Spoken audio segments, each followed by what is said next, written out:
Welcome to the Stochastic Underdog Best Ball Draft Stream. I'm your host, Neil Orfield. You can find me on Twitter at PlayerQDFS. I'm joined by a familiar face here on this channel. If you've been following Stochastic for very long, you are very familiar with Chris Spags. You can find Spags on Twitter at Chris Spags. And the show is of course presented by Underdog, sponsored by Underdog. If you have not yet signed up for Underdog, you can see the link. I pinned it into chat. It's also going to be in the description of this video.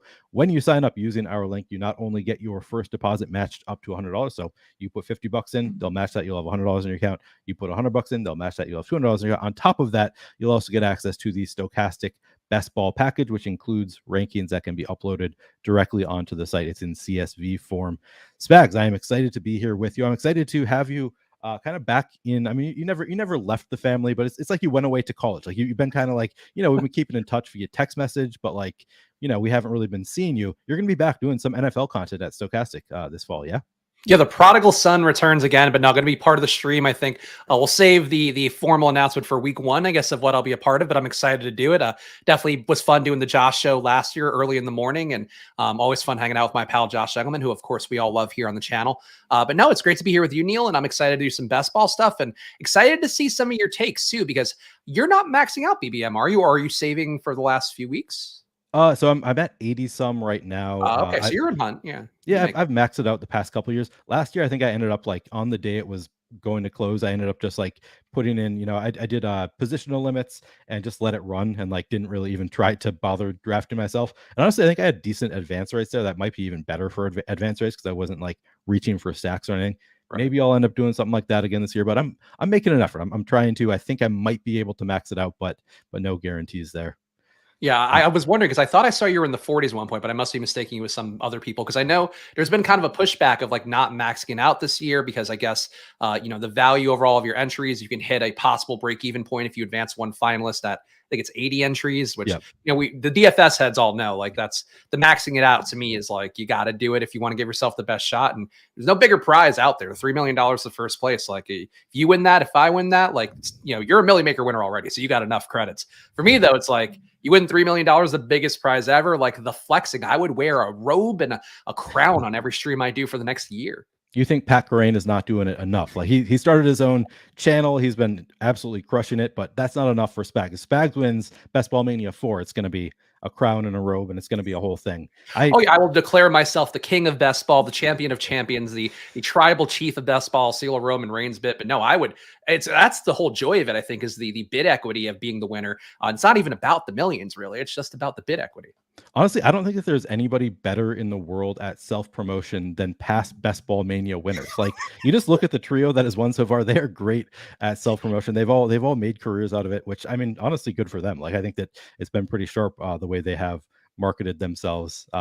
Happy to have people in chat already. Den, good to see you. Den always reminds me that I look youthful, despite whatever anybody says in chat. Den tells me I look youthful, so I appreciate that. Good to see you, Hannah. Good to see you, Daniel, Obi. Good to see you all. We're gonna jump into a draft here momentarily.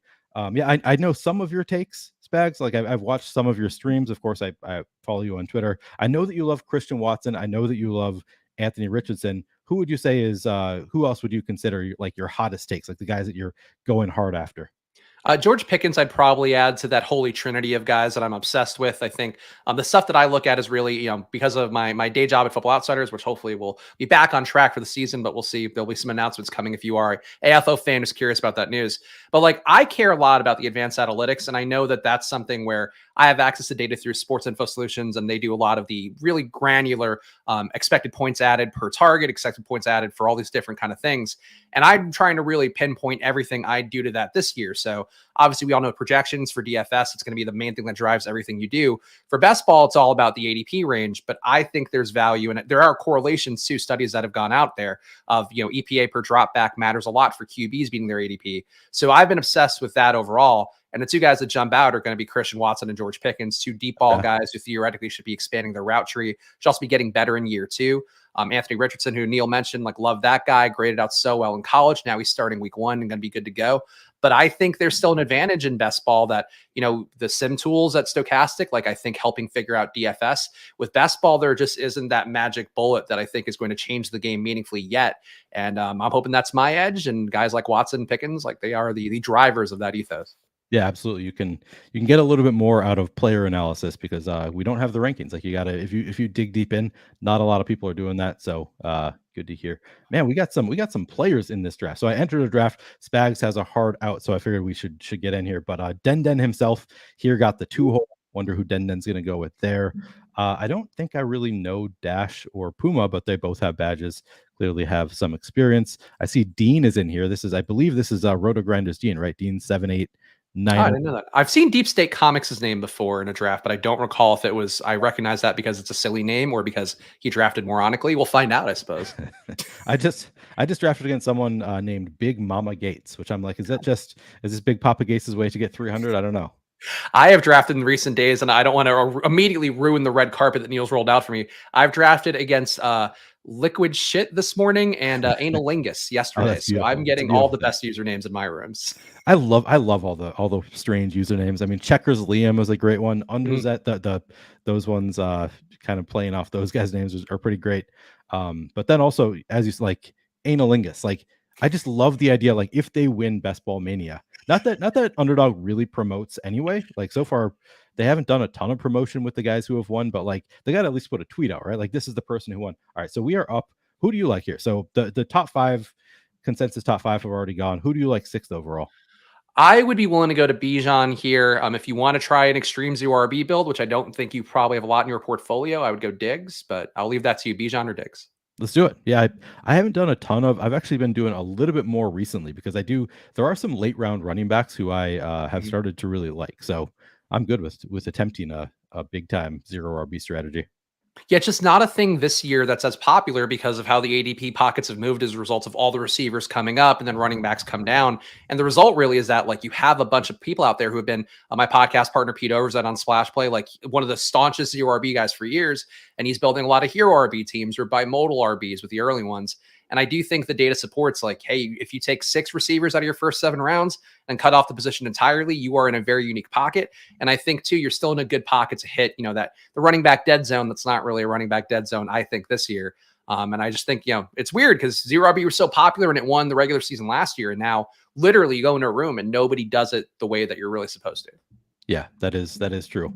Well, you say that people don't do 0RB the way you're supposed to. I was I guess I was not listening close enough because I was looking at the board. It feels like so I can't remember. I think Underdog put out the tweet. Maybe somebody else put it out that like if you just go by ADP, like it would be the like sixth heaviest wide receivers in the top 100 of like any single draft room in Best Ball Mania 3, which is insane. Like it's just like wide receivers have been pushed so far up the board, but you're saying that people still are not drafting like exclusively wide receivers early on, going zero RB. Yeah, what they'll do is they'll get, even the sharp guys like, Pat Correa, who we talked about earlier, the BBM3 winner. He will draft a Breece Hall, or he'll draft a Ramondre, and like Yep. Tony Pollard's a popular guy. Like there's a lot of guys in this, those first couple rounds that I think are tempting clicks. Derrick Henry. If you're coming in and you're like, wow, why is Derrick Henry in the mid-20s? People are kind of excited to do that. And as a result, I think zero RB has a chance to be even more potent this year, especially if the macro game of running backs is what I think it is, which I wouldn't be shocked, Neil, if nobody averaged over 20 touches a game at running back this year, which would be the first time ever that happened. Last year was the first time ever that no running back got over 25 touches a game. I think it was Derrick Henry, who was number one at 23.9. So even if you see, like, even if I'm wrong about that to a certain amount, and it's like there's 5 guys who get over 20 touches, that's now so few that I think it's not even worth chasing that high. It's more about just accepting that everybody's a committee back, and you really just want guys that are going to give you 15 efficient touches. And that's where I think, if you go wide receiver early and then you get your Jalen Warrens, you get your Tank Bigsby's, you get your A-Chains, your Roshan Johnsons, like a lot of good names out there that I think will emerge from the chaos on week 17 and maybe even start the year with a role, especially for guys like Jalen Warren or Eli Mitchell, guys like that. I love that. So that's really sharp. Just the idea of like the way things are moving away from bell cow backs, like that we maybe haven't adjusted enough. Like we're adjusting, like we push up the board the running backs who we expect to be like the closest thing to bell cows, but at that point maybe it's worth it to just let them fall. Like if it's going to be, we're seeing a lot of like 15 to 12 kind of splits, well then just wait for the guy who's getting 12 touches, because the wide receivers going to the top are going to bring more value. That's hadn't thought about it like that, but that is really sharp. All right, we got to see who is available here. What do I you would go Waddle. You like Waddle? All right, I do too. I like Waddle. Yeah, Waddle's one of those guys, again, very strong expected points added per target guy. So I think he actually led the league in that last year. I think he was at 0.56 EPA per target. So he's a guy where basically, and the logic behind this would be that because Jalen Waddle, every time he touches the ball, he's creating more value. Wow, actually, it's sick that I knew that number offhand. 0.55 EPA per target for Jalen Waddle, which is the best mark in the league. The hope is that these guys, because they're producing more expected points each time they're touching the ball, that just makes it a higher likelihood they're going to score touchdowns, a higher likelihood they're going to break big plays. There is a chance for a guy like Waddle that he was such an outlier last year that maybe he comes down. But even if he comes down to like a 0.33 EPA per target, then he's in Justin Jefferson range. And it's like, all right, he's not going to beat Justin Jefferson in terms of the overall target workload, but he can give you the big plays, give you the spike weeks you need in best ball. So love Waddle. And I also think too, with this room, because we have some badges, I think there's a good chance we can get Josh Allen the third, which feels pretty good if we want to go that way. Yeah, I think if he falls to us, I'd like to. And anytime we can get the digs with Josh Allen, I think it makes sense to do so.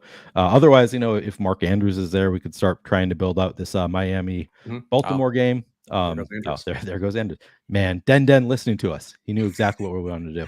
I love that correlation. I mean, if we're going to talk about the week 17 correlation stuff, which I'm sure Neil has mentioned on the streams before, that's a thing that drove Pat Crane's winning team last year. That's the thing that I swear by. And if there's any game I think is really sexy to kind of correlate for week 17, Baltimore, Miami, like we know it went off last year, but this is a better Baltimore offense. Miami having another year under Mike McDaniel to kind of coalesce and be able to learn what they can do.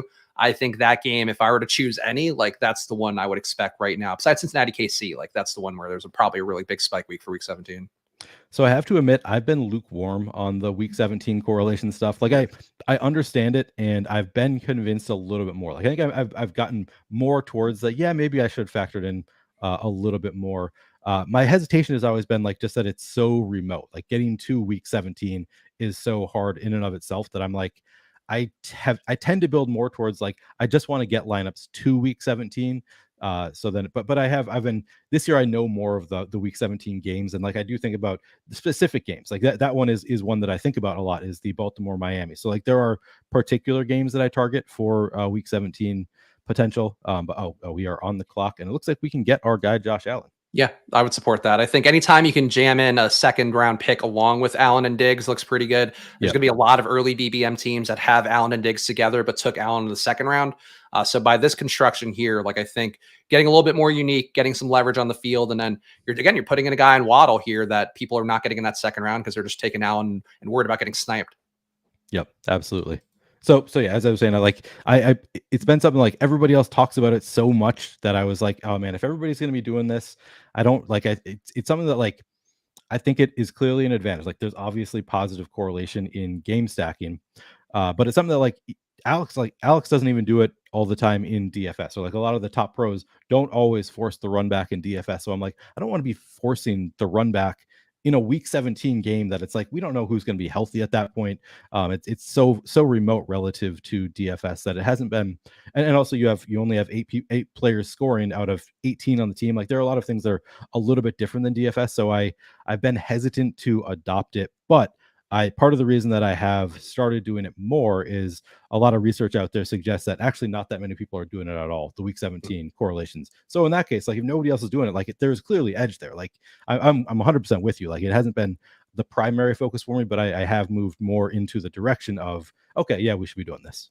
Yeah, it's a tiebreaker thing where if you should be drafting off of ADP. Like if I were to give people my 3 rules for best ball, they're always try to at least double stack your QB, try to get draft guys around ADP, and then soak up some of the ADP values. For the most part, obviously some players like if Najee Harris falls a couple picks, you don't need to take him there just because he fell a couple picks. But then correlating for week 17 is a part where there is a guy, Chad Maschke, who's been accumulating some of the data off of the draft boards. We're basically having people send in their BBM draft boards, and I believe he has about 4% of drafts now, 2 to 4%, somewhere in that range. So like a significant sample for 500,000 entries. And basically it's like stacks, basically the popular stacks, like a Kirk Cousins, Justin Jefferson one, that's about 40% owned. Then you get to like an Anthony Richardson, Michael Pittman one, that's 25%. And then you get to some of the week 17 correlations, like Justin Jefferson and Christian Watson play in week 17 in a dome. They're correlated, I think, 7% of the time. And that's like usually when Watson falls. But it got me to thinking, like, why don't I just reach for Watson if I'm on the one hole? Because then you can sort of, make your lineup more unique, get a week 17 correlation in, and it's for a guy that I love. So I think there are ways to think about it, but I agree, like, for the most part, like, you don't want to go ruining lineups by reaching around for everything, because that's when you end up getting duped by another team that got better ADP values. But I think if you're going in there, like, it's probably 10% of people that are correlating for week 17. And if I could go into a 400-person field, as long as Cincinnati Buffalo goes off this year, whatever that equivalent is, I'm going to be happy with my game stacks. And for me last year, finished top 200, Neil, but that was because Cincinnati Buffalo did not play. And my only QB left because I had Trey Lance and Joe Burrow. Joe Burrow gave me 3 points, and that was the day. You finished top 3 in Best Ball Mania, top 200? I was top 200, yeah. In best ball, I did not realize that. So you probably would have. I also finished top 200 because the game didn't go off. I didn't have anybody in that game. I had 2 lineups in the finals. Neither of them had a single player in that game, so I actually benefited from that. Yeah, I had Singletary, Higgins, Burrow. So like Higgins would have had to beat I think DJ Moore. He would have had to beat somebody that had like an okay game. A tight end, I think, was where I had an issue, but I would have jumped enough. Deep State just killed us. Deep State. We almost got your guy, Christian Watson. Who do you like here? Man, no. So nobody falling that's incredibly compelling to me. Let's grab Mike Williams, I think. Would have taken maybe a falling Ramondre. He sometimes goes to the 40 range for that week 17 correlation, but obviously that's not here. Mike Williams. I think getting shares of the Chargers makes sense. It's actually one of the things that I'm a little frustrated by with my portfolio, where I do not have a lot of Charger stacks and believe a lot in Kellen Moore coming over there, because you're basically trading a guy who was their OC last year, Joe Lombardi, who's just captain check down, really limited what they were doing offensively. So now Kellen Moore, who's like a pure vertical threat kind of play caller, a guy who's going to really open, I think, the best options there. But you just get sniped on Justin Herbert every single room, like DraftKings, Underdog, it doesn't matter. So I have less Chargers than I would like, and I think it's good. It gives it a nice texture to this build. We have a lot of better and best ball kind of guys with Waddle and Williams. Yep, that's absolutely true. All right, so we got some comments here. Den, yes, says that he snuck in.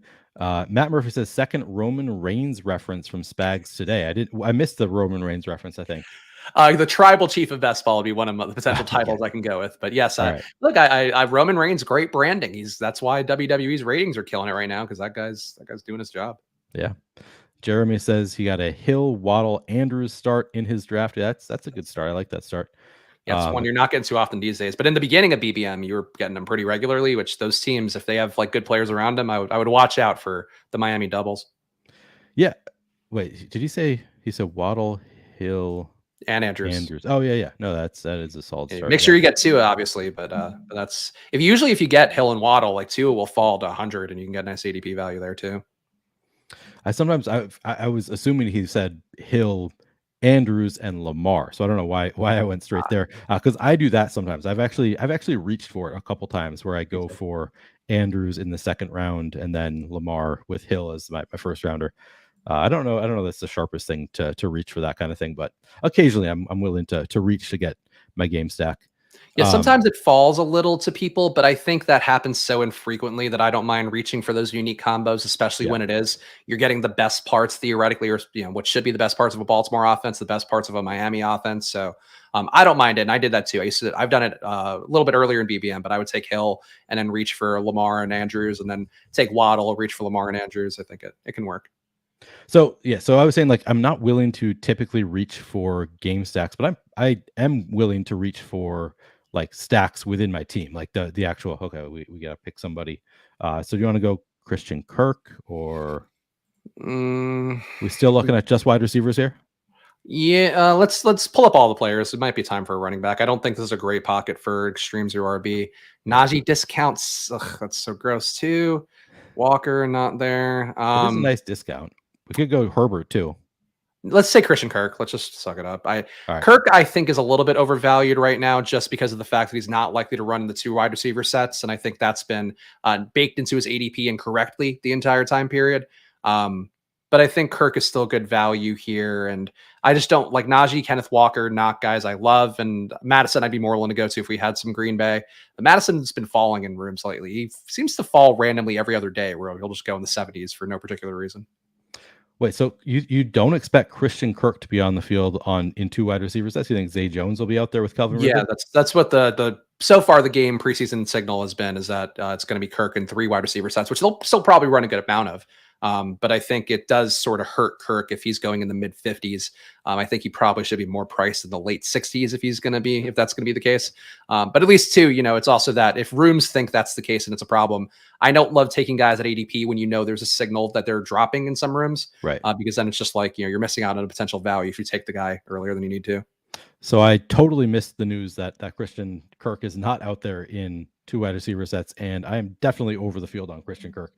So that's it's bad news for me. It's I mean, he's still got the upside. Ultimately, in oh yeah, best ball, like my main thing is just like if you're building well-structured teams and you're yeah, stacking and correlating and all that stuff, like you're fine. Like I think that's the tough part, is that I have player takes, but ultimately I know that there could be a team that I've drafted none of the players of, and it just happens to hit in the right way at the right time. To me, it's just about how do you survive, like Neil was talking about earlier, how do you survive the 16 weeks? And then the part of it that I think about is like, okay, if I survive that 16 weeks, what is the hand of poker I'm bringing to the week 17 game? And I think that's where I tend to think a little bit more about the correlations and reaching for certain guys, or trying to, make sure I have guys who are on teams that can be there potentially. definitely, yeah. No, I like that thought. All right, we got what, 5 until our pick. I have a thought on what we should do coming up next. I don't know if we want to say it. I don't know who's watching this stream right now. Well, once we get there, if he's still available, we'll see if we're on the same page here. Yeah, it's tough. I've been noticing that too, because I've been doing 5 days a week of streams. So if you want to check out Splash Play, if you need more best ball in your life, obviously Neil's doing a great job here on the channel, but I'm doing those streams every day. And I definitely have realized, like, I don't want to tip off necessarily what I'm doing sometimes. Like, I don't even use my player queue usually, just because I don't want people to know what I'm doing. And our community, for the most part, with Splash Play, like they're all guys who are doing their 150 drafts, so they're not necessarily going out of their way to ruin rooms for me. Right. But it is something where you plant the seed and you're like, oh, this guy's really great, and I might take him up. And then somebody's like, you know what, that guy is pretty great, I should take him. Yeah, absolutely. Even if people aren't just trying to ruin your stream, like, yeah, just if you talk a player up, then people are going to think like, oh, maybe I should take that guy. So it's been I've definitely seen been sniped a couple times in these drafts that I don't think I would have been otherwise. All right, one more pick until ours. Deep State, who took our guy last time. All right, he took Jordan Addison. So I was going to say Gabe Davis seems like the natural. Oh, see, I would go Dobbins. I guess we knew. Yeah, can we push Gabe? We could try. Man, that's tough. I'll defer to you, Dobbins or Gabe. I do really like a stack. I don't know that he's going to make it back to us. I feel like it's more likely that a running back of Dobbins' tier makes it back to us than Gabe. Okay. But maybe that's something we need to talk about. Like, I consider Dobbins to be kind of the same tier as Cam Akers, Miles Sanders, maybe even Javonte. So I'm not like, I'm not sad if we miss out on Dobbins and I'm forced to take Akers or Miles Sanders. Sounds like you might feel differently. Yeah, Dobbins was the best analytic back last year. According to DVOA, like it was him and then Nick Chubb was about, I think, 8 percentage points behind. And Dobbins too, that's him coming off the injuries he had last year and then ramping up and then getting there. And I think too, with Baltimore's shift to Todd Monken as the OC this year, like I think there's a chance that Dobbins has 15 to 20 very efficient touches and shows like the full breadth of his skills. And then also maybe a few more targets than he's had historically. And that's a player to me where we have Waddle. Like I think if you get Waddle with Dobbins and Andrews, like I like the way that looks for week 17. But that said, we do have the Buffalo stack. So I get why you'd want to go Gabe, and maybe we'll get lucky and Dobbins will fall back. I just, his price is coming up now because he's finally in camp, and people just love certainty. They just love to know that the guy's actually out there playing, even though he was doing his little hold in thing. Spags referenced his YouTube channel where he is streaming all of his stuff. It is here, Splash Play. Go to youtube.com/@SplashPlayPod. You'll be able to find where Spags is drafting all of his teams. If you want to check that out, highly recommend it. Really, obviously, I'm entertained by Spags. I think he's an entertaining watch and also very informative. So check out Spags' YouTube channel if you have not already. It's interesting. So I struggle with some of those advanced analytics. Like you're making references to some stats that are like I'm not very familiar with, like EPA per route run is, I think, is one that you're using. There are all these that I'm like, I don't really know what's important and what's not. Like the yards per route run or like yards after contact. Like I struggle sometimes with like, okay, but what is important? Like and maybe I assume like you are working for a data company. I know that you are deep into the data. So that sounds like, is that something that you were looking at last year? Is that a new stat that you're looking at this year? EPA per route run? So it's something I had some success with DFS wise last year. We're just trying to chop up, how does this team do on deep balls? Like what's their EPA per target on deep balls? So like you never target a deep ball guy against the Jets because they were shutting down everything deep. And like you still can here and there. Like Devontae Adams at one point lit up the Broncos, lit up Patrick Surtain, even though Surtain had limited everybody. So it's like one of those things. Ooh, that was so close. All right. Kittle really fallen here. Yeah, Kittle. Yeah, I would soak up Kittle here. Yeah, I have not drafted a ton of Kittle, but at this draft pick, I feel like it makes sense.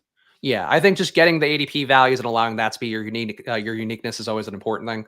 But the EPA number is basically like the point for me is sort of what it tells you is that normally on a 3rd and 10, let's say a player who's getting targeted will get you 5 yards. And then as a result, like if a guy gets you 10 yards and he gets you the first down, he then probably added, 1 point, whatever expected points to your drive. And then you divide up, how that works with everybody, where like the quarterback gets some credit, the player gets some credit. But the point is that I think if you're able to identify, who's an outlier, like who's overperforming each time they touch the ball, then you're able to say like, okay, this guy is not a volume back, because like volume can be finicky, like volume can go away. Saquon Barkley to me is like the ultimate volume back, where he's average with everything. He keeps the train moving on time with how he does with his plays. But if he doesn't get 23 touches, he might not be as valuable at 18. And I think that's where the value is in best ball, is that if you can identify the guys who are on the upswing and the guys who are apart, like Pickens is a guy that was so great per EPA per target last year, but Pittsburgh wasn't good. And also Deontay Johnson, the same offense, was like effectively one of the worst receivers in football. He had a lot of opportunity, but he was like a pure volume guy. Now, it doesn't mean that like Deontay is going to be bad again this year, but it does mean that Pickens excelled in a way that Deontay Johnson didn't in an offense last year that wasn't great. So what if the offense is good, even not great? Kenny Pickett improves the way that a quarterback usually does in year 2. It's probably Pickens that benefits because he's already shown the ability to be an outlier player. So that's the hope here. That's what EPA would tell you, is that in every situation over the course of football, here's what normally happens. And then here's what your guy did relative to that. And I think because people don't have access to that numbers, like, Sports Info Solutions is like $300 a month or something. I luckily get it for free, knock on wood, until they kill my access at some point. Sure.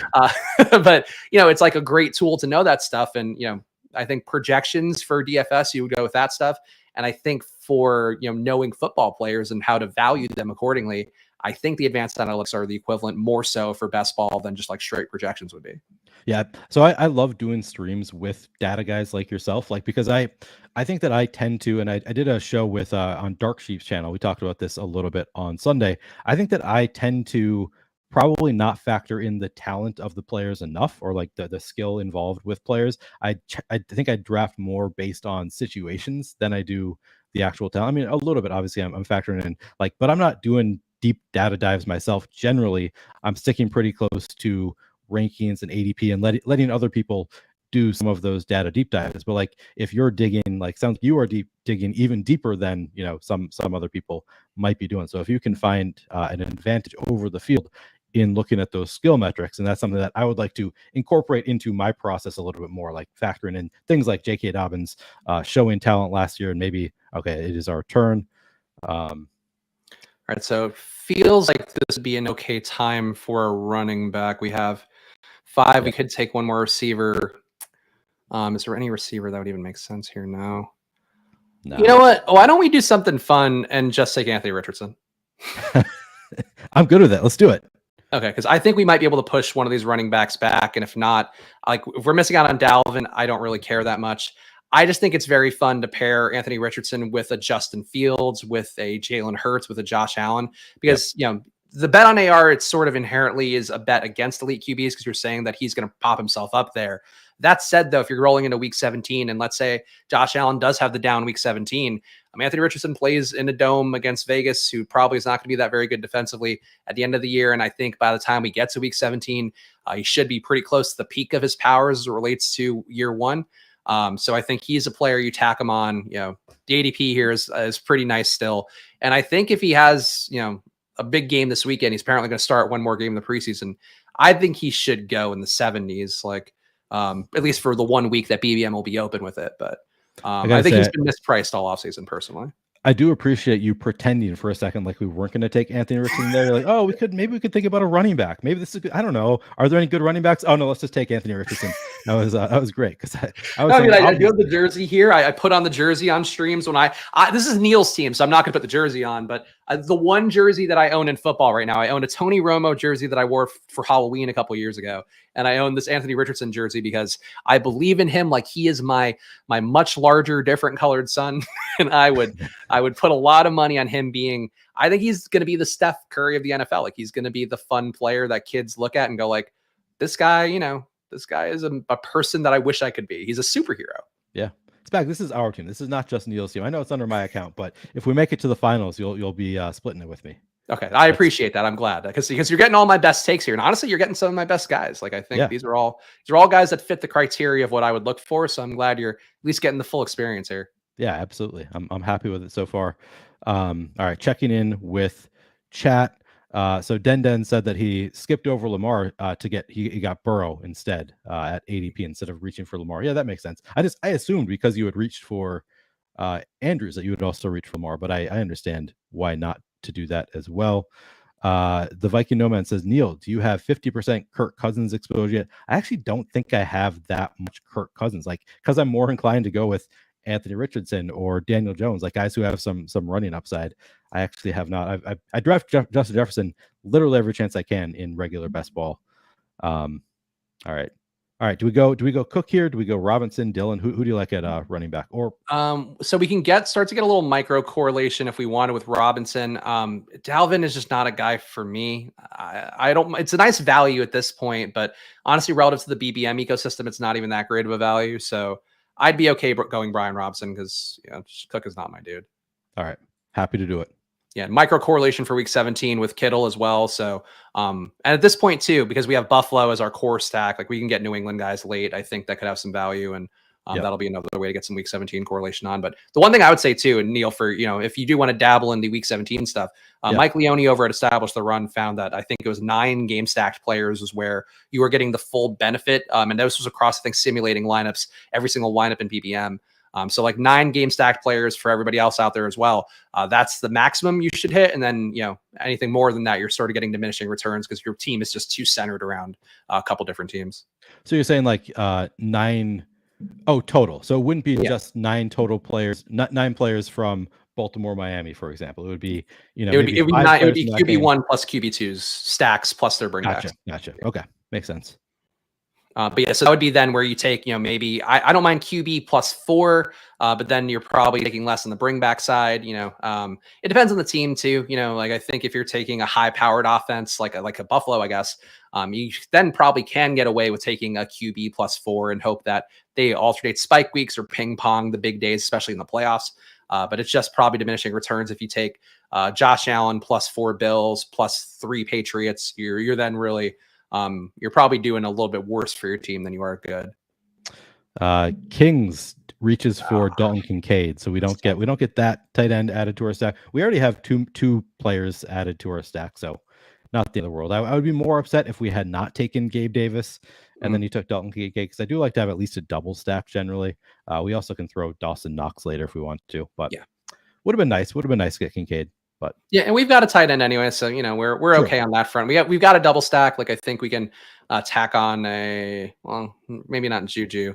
We got to hit running back, I think, coming up here, because it feels this pocket's now getting gross because guys like Jalen Warren coming up, Charbonnet is now back safely there. Yeah, where there was a stretch where 120 to 140 range ADP at running back, you would have a lot of great guys there. And now I think we need to make sure to get a couple runs of running back here, a couple rounds. Yeah, good call. Good call. And honestly, if we wanted to, we could probably get Juju Smith-Schuster on the comeback. All right, who do you like here? Can I see the receivers again? Just want to. Yep. Oh no, the receivers on our team. Oh yeah. Let's see. We got Diggs. I think we should take P Ryan here. Another micro week 17 correlation with Mike Williams. P Ryan too, a guy that's going to have a role. And again, this Denver offense is going to be the guy who was the Chargers offensive coordinator last year, who previously had been with Sean Payton in New Orleans, Joe Lombardi. And he's just a guy that loves to use the cheap little check downs to running backs. And obviously contingent value if Javonte can't come back full health. But I think either way, P Ryan's got a role, and probably one that makes a little more sense on DraftKings, to be honest, with full point PPR, but still works. Yeah, I still have PPR. I've started drafting a ton of P Ryan since Javonte Williams moved far up the board. Like I was drafting a lot of Javonte Williams when they were like, for a while, they were within like 10 spots of each other in terms of ADP. Like Javonte was like 95, P Ryan 105. And now all the news has been good about Javonte Williams. And I'm like, yeah, but the risk is still there. So like now where he's going at 74, I think it's fair. Like I think it's a reasonable ADP where he's going right now. But I'm like, if P Ryan's going to start falling, then yeah, I'm just going to take on that P Ryan instead, and have my my risk spread out a little bit there. Yeah, I have a good amount of Javonte. Like I was pretty much buying him whenever he fell to 100 over and over again, because I do think if he were full go, he's probably not quite Breece Hall range, but maybe a little bit behind that. So I think he's still good. It's one of those things where Javonte's young enough where he should be able to recover. If he doesn't re-injure himself, like by the time week 17 rolls around, he's probably back to close to 100% functionality. But you never know. And I think even if he's back to full functionality, it's probably for 15 touches, 13 to 15 touches. Right. And then you're probably seeing 8 to 12 for P Ryan, and he can hammer in a touchdown or two with that. Anybody can be Jamal Williams. Like I think that's the lesson from last year for me, is that good point. It's not going to be 18 touchdowns, but can a lot of backs get you 10? I think so. Yep. No, that's a good call. Okay. Juju went.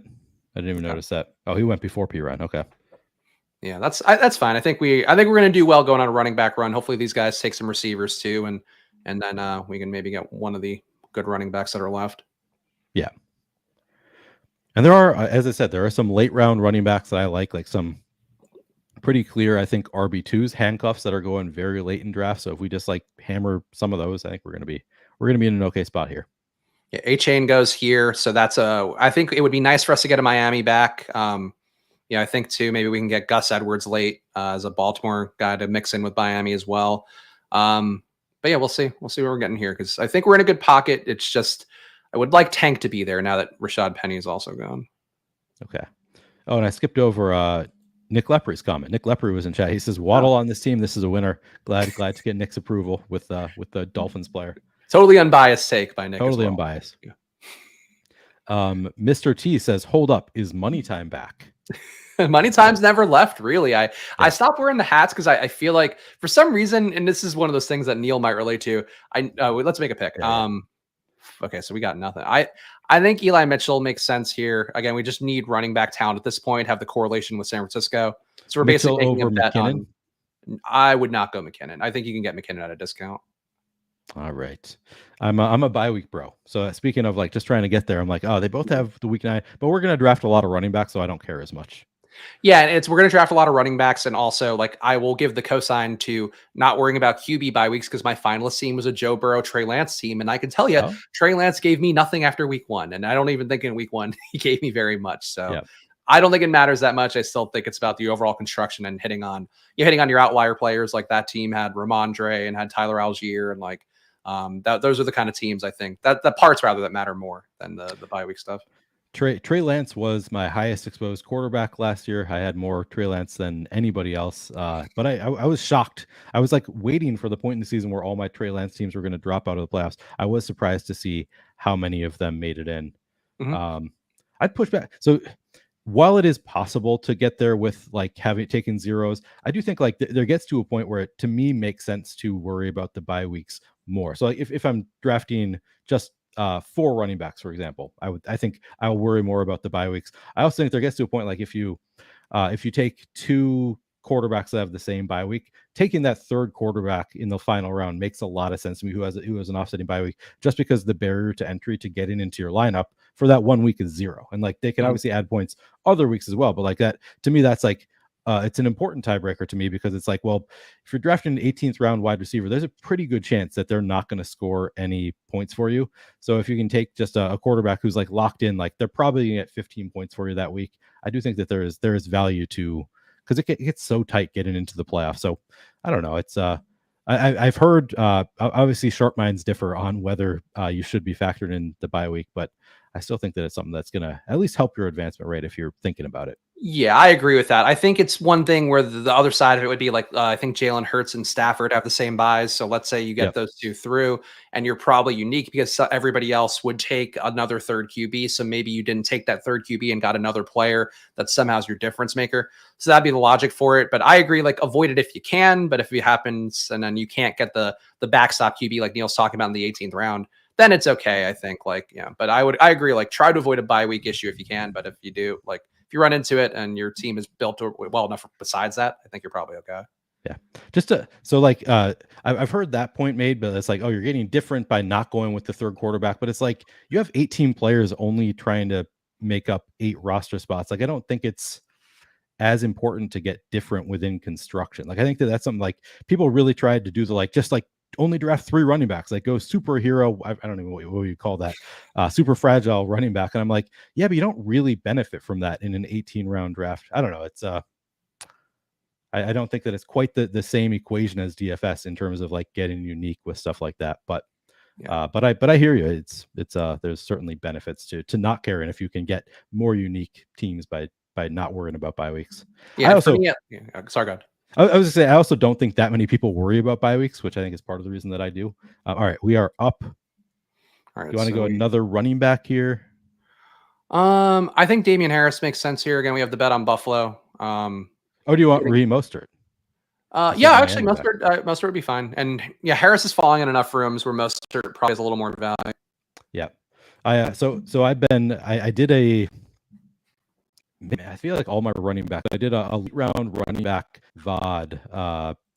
I don't know, a couple of months ago, and one of the running backs who I was like, I'm out on is Raheem Mostert. So it's been painful for me to see him rise so far on the board. I'm like, yeah, I probably should have just taken some of him when he had that closing line, get some closing line value there, because he's really risen up the ranks. I'm just going to draft Jeff Wilson because he goes later and he's younger and they have similar like injury concerns, and I feel like similar workload expectations for me. So I've always just been like, I'll just take Jeff Wilson instead of Raheem Mostert in general.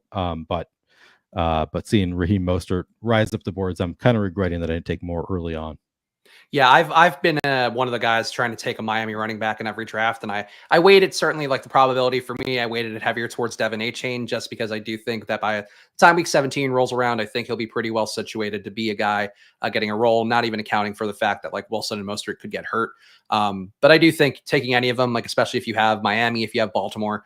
Just getting whoever's there, and a slight ADP faller. The tough part though is like Jeff Wilson's coming up, Mostert's coming up, and somehow Achane's not really coming down. So I don't know. I don't know how that's happening. Usually the ADP has like a push-pull dynamic, but not for Miami running backs. Yeah, it's been weird how it has not really affected them. Like it's like we were just talking with Denver. Like we have seen Samaje Perine dropping as Javonte Williams has come up, but yeah, it's weird when it doesn't work out that way within ADP. Yeah, I think maybe because a credible case for all 3 of them exists, and they're probably they have their own fan bases of people that think that they're the guy. So that yeah. I know. I think it's Evan Silva is really in on Achane. I've heard only a few people who are really in on Achane. I have not drafted a ton of Achane in general. I have so much. Oh, really? Yeah, I have all the rookies for the most part. I have a bet on. I have 23% Achane in BBM. It looks like. Yeah, I'm definitely underweight to the field there. The Viking Omen, if this line goes to the finals, can you buy me a Coke? Yeah, I'll buy you a Coke if this makes it to the finals. You'll have to remind me. Mr. TD says, I need a puppy to open up.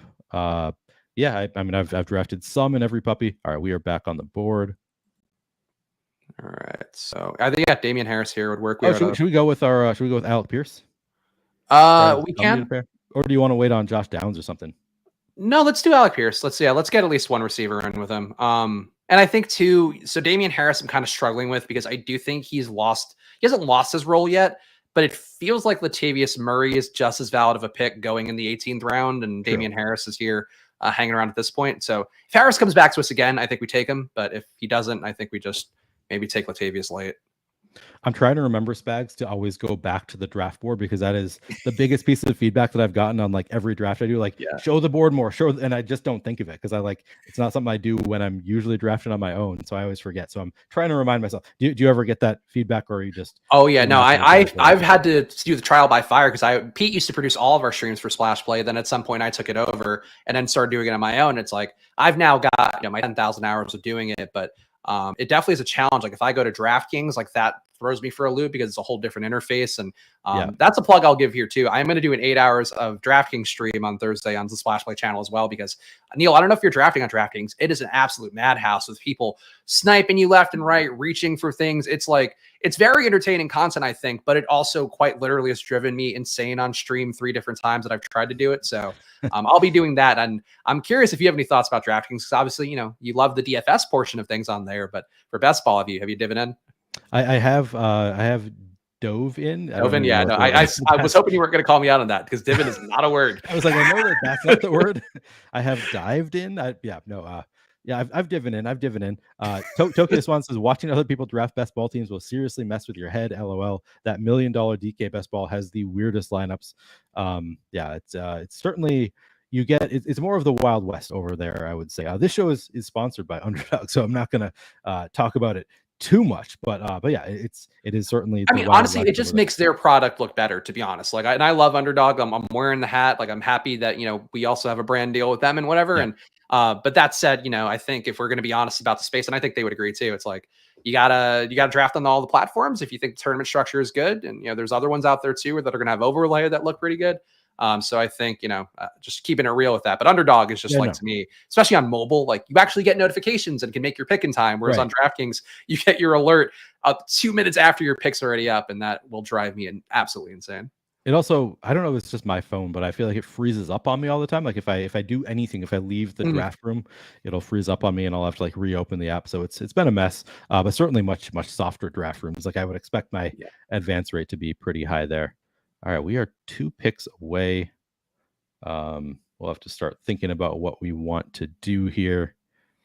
Crazy fall for Damian Harris. I like this. Anthony Shaw says divin, and then he puts in divin is totally a word. All words are made up. You just made up a new declension of dive. Is that declension is? Oh, it's our turn. I was hoping Damian Harris was going to fall all the way to us. All right, we are up. Wouldn't mind Everett here. Kendra Miller, also a good running back, but doesn't correlate with anything. Kendra Miller has been falling. We might be able to get him in our next run, or our next turn. Yeah, I think that's possible. It's tough with this room because I do feel like the guys in the front, to me, seem like guys that would like Kendra Miller. Kendra Miller too, like he hurt his knee, then his ADP came down because he hurt his knee. Then he was immediately back, and his ADP hasn't come back up, even though he just had a blockbuster preseason game. Like he looked like the real deal there. But a great year for rookie running backs. Kendra Miller. We didn't talk about Roshan Johnson, who got drafted.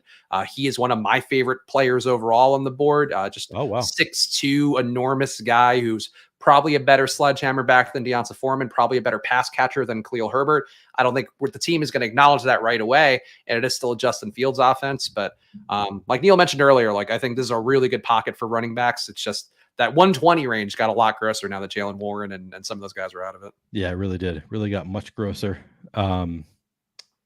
We got Jeremy says he's got a BBM4 winner if his RBs come through. No, I missed over a couple as well. You'll have to show us your team. Tell us who you got, Jeremy. Apparently every single one of my stream drafts. So if Jeremy's advance rate isn't good, I'm going to be crushing this year. And if it is, we're going to run into problems. Den says he took Irv Smith apparently by accident, 50 picks out of ADP.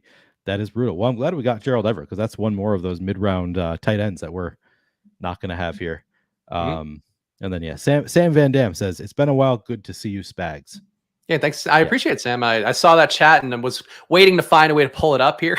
No, I'm always glad to be back here. It's like, like Neil mentioned, Stochastic has always been like family to me. And I know they've treated, their employees similar ways when stuff has come up. And I think that's, it's nice because that doesn't exist a lot in the world of content and work and industry.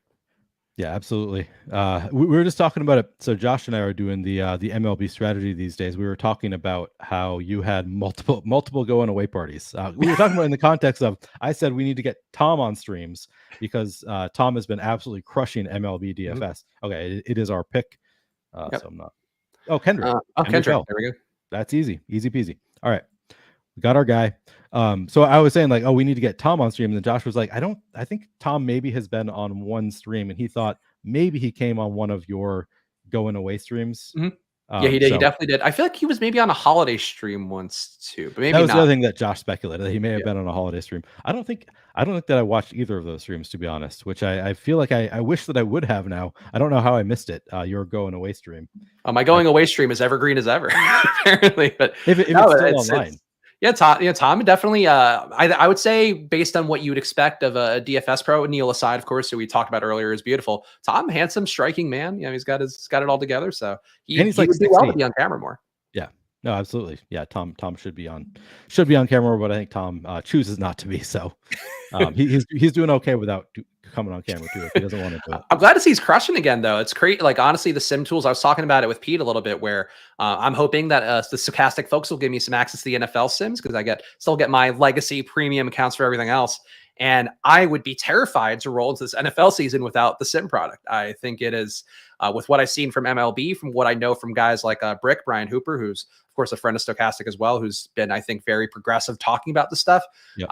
I think you are going to be dust playing DraftKings this year if you don't have a sim process going on. So I definitely would like to be there, and I'm excited to see how those things do this year because I haven't played MLB. I'm an NFL guy mostly these days because of the time that goes into life with a newborn or a 17-month-old now, so not a newborn. But definitely the sim product. I'm excited. I'm excited to see how it does in NFL. Me too. I can't wait for it to come out for NFL to test it out. Yeah, it's going to be different game this year for sure. We are coming up on our pick. I guess again, I moved Michael Wilson way up in my ranks just because I was like, I always have to scroll so far down to draft Michael Wilson. He's been a guy that I've been targeting a little bit. Don't know that we want to take him with this pick because we are pretty wide receiver heavy already. Oh, we're up to 5 running backs. We're getting there. Okay, Knox was the guy that I wanted. Dean, come on, Dean. Yeah, Knox would have made sense. I don't know that we need a 3 tight end build, so I think he would have been a luxury pick for us. We got the elite with Kittle. What are the bye weeks on the tight ends? They're not both 9. No, they're not even. Yeah, okay. I forgot that we had taken a second tight end, so I forgive you, Dean. Yeah, I don't mind 3 tight end builds. I think they are something to hit, but yeah, if we don't need it, I don't think we need to do it. All right. Well, your ranks are all over. We could do Renfro for bring back, or because you can get Evan Hull late if you want to go that way. Sure. I guess, or we could take Deonta Foreman. He's probably the last usable running back with a role. I'm happy to go Deonta Foreman. Hunter Renfro, another one that like I've seen him go like undrafted in some drafts. He is all over the board in terms of ADP. Yeah, I don't think he has a great situation for himself. Like Devontae Adams, obviously going to take a lot away. Michael Mayer, I think, is also a big threat to just eat a lot of that red zone, end zone usage for sure. But he's apparently looked good in camp, at least like whenever one of these guys is an out there. So I think he's still in the hunt, and he might have an out if he gets traded at some point too. Yep. So I think you have a couple outs with Hunter Renfro, but I get like it's hard to be excited for him because he's on the Raiders. Like he's clearly option 3, if not 4.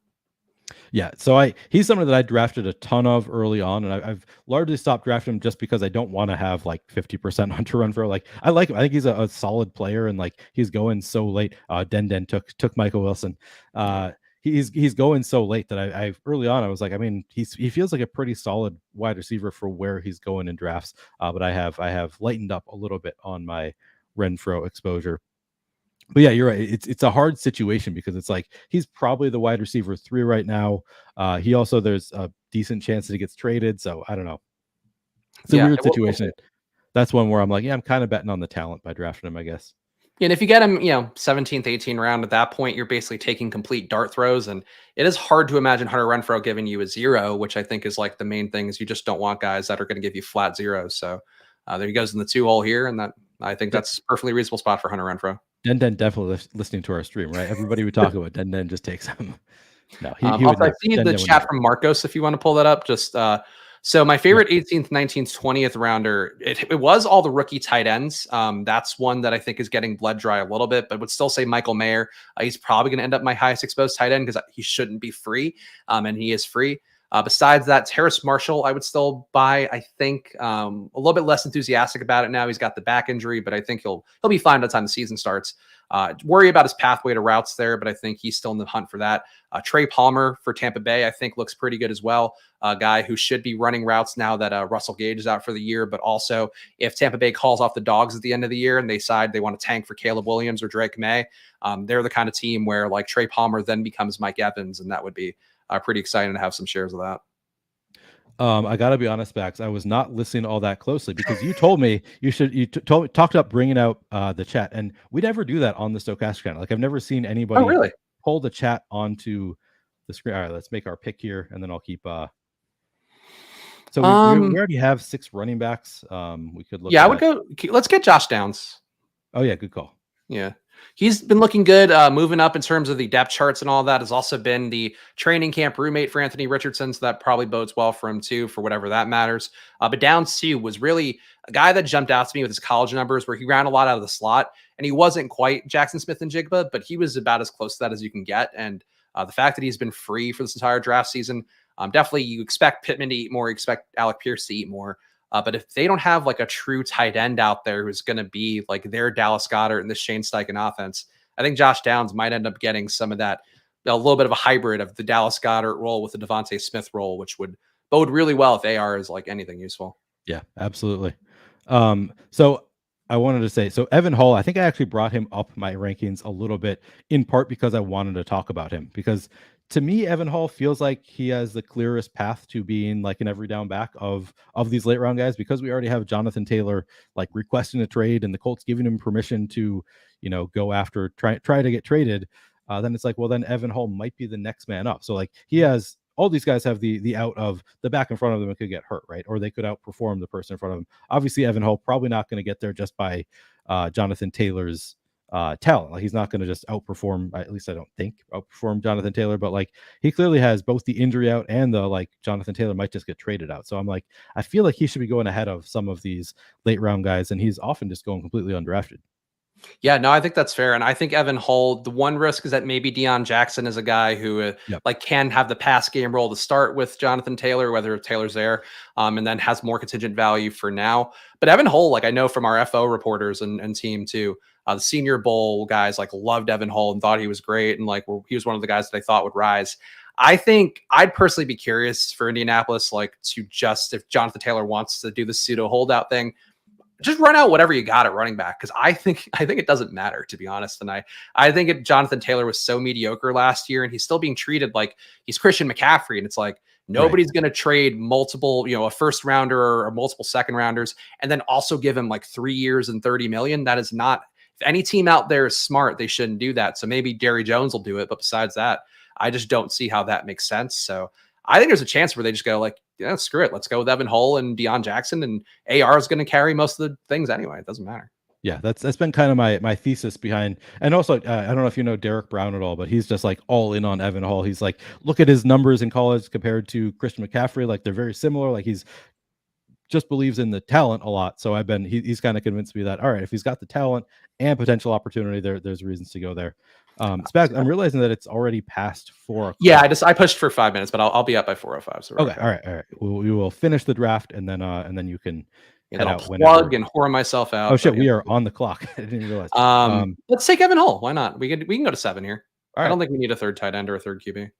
Yeah, I love last round Evan Hull. Because he just has not moved up the draft at all. Like I thought his ADP was going to rise with all the JT stuff, and it just has not. So always happy to get there.